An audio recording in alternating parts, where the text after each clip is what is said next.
Welcome to another Thimble Fireside Chat, and today we're talking about open source. So, why are we talking about open source? Do you know what month it is? It is February. And it's also open source month. Huh, okay, well that's why we're talking about open source. Exactly. Do you know what open source is? Kinda. Like, I see the symbol on hardware and I see it a lot online. I know it's like when a bunch of people make a thing. Kind of. It's a little bit more than that though. So when I think of open source, I think of Richard Stallman. Okay. Do you know what he looks like? I don't know what he looks like. He looks like this. Oh wow. Yeah. It's crazy. Isn't that the power of video? The power of post-processing. Exactly. But why am I looking at a picture of him? You're looking at a picture of him because he kind of was the spearhead of the free software movement. So free software is a little bit bigger than just open source. Okay.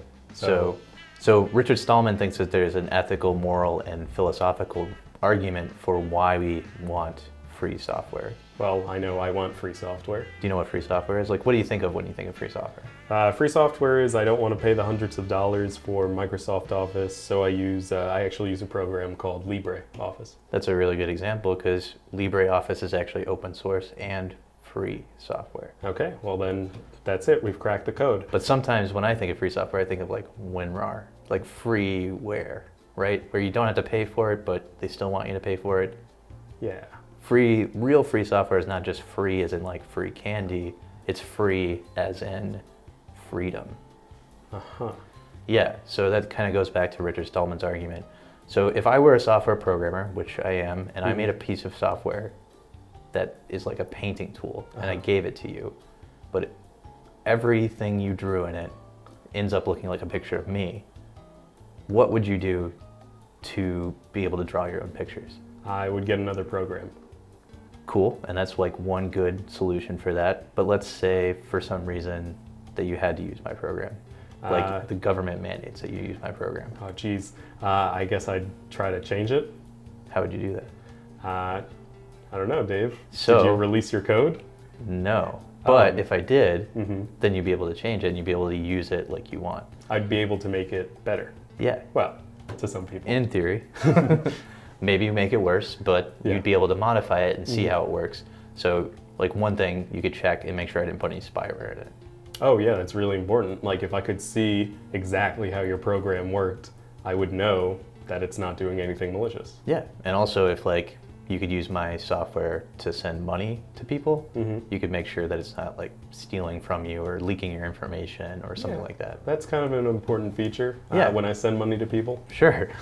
Yeah, so that's kind of Richard Stallman's, it's a like high level summary of many of his arguments for why software should be free. Gotcha. Yeah, so it doesn't like lock you in and you have freedom to modify it, to see how it works, and to use it.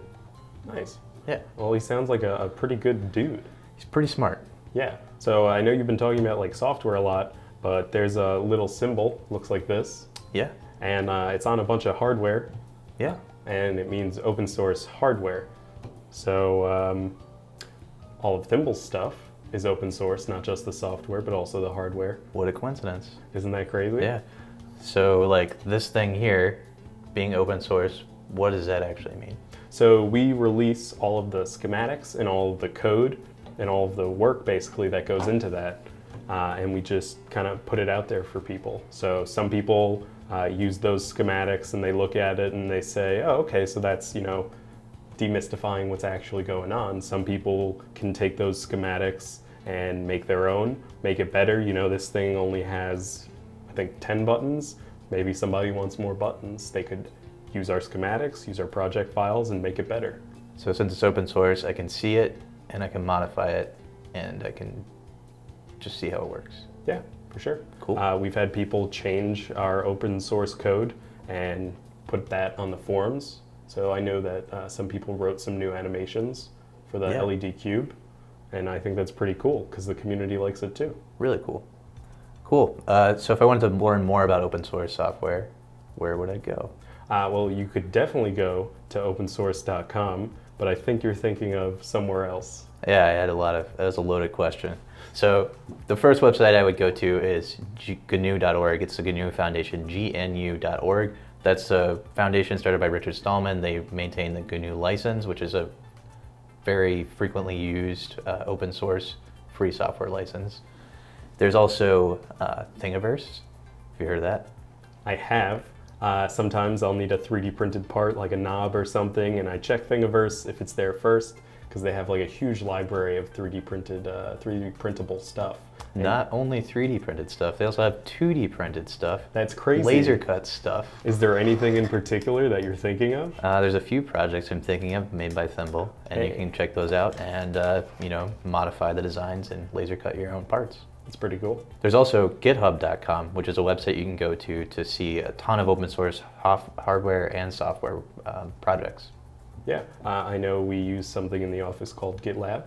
It's very similar software for managing Git repositories, which is a way to share code and track revisions and manage releases of both software and hardware projects. And I believe it's also open source. It is open source. GitLab is open source, and GitHub is a huge supporter of open source. So if you have an open source project, you can post it on github.com for free. Well, that's a lot of stuff to check out. I think you guys should definitely check that stuff out in the description down below. We'll be doing a couple more videos on open source because it is open source month. Whole month. Whole month. So definitely subscribe to get those videos. Check out our Facebook page for when those are actually going to go up. And happy open source month, Yeah. Dave. Thank you. Same to you.